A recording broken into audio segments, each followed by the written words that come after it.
Giêsu Giêsu he de odo ta lo bri he ta ko ta go he so tani cha mi ne ke tu ma ne da he ta we you he a tu ta po he tu ona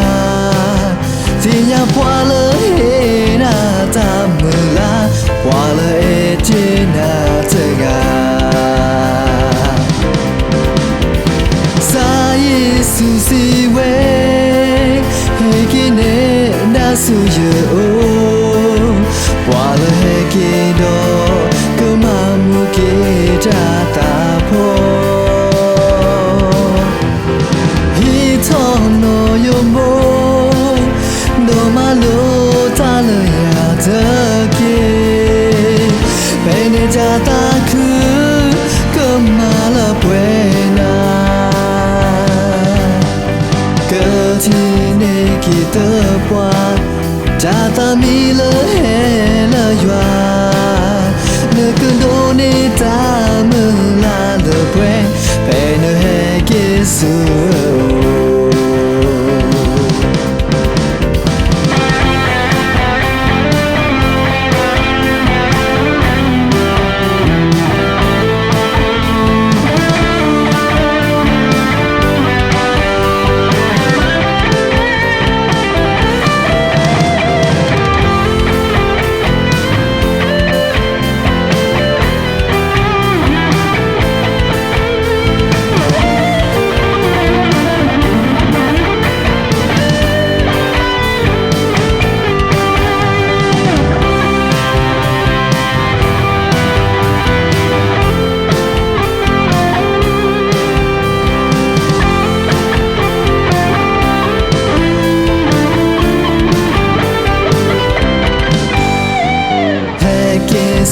Giêsu he de odo ta lo bri he ta ko ta go he so tani cha mi ne ke tu ma ne da he ta we you he a tu ta po he tu ona ti ya pwa le he na ta mu la pwa le e ti na te ga Susi we hekine na suye o wala hekido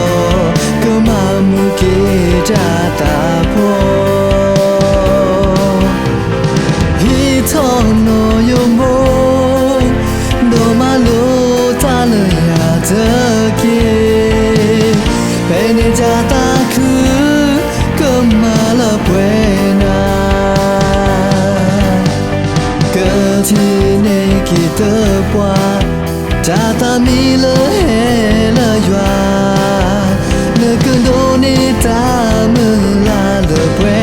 pene he Giêsu sa Susi we hekine na suye o wala hekido kamamu ke jata po hitono yomo no malo tala ya take bene jata ku kamala buena Tine kita buat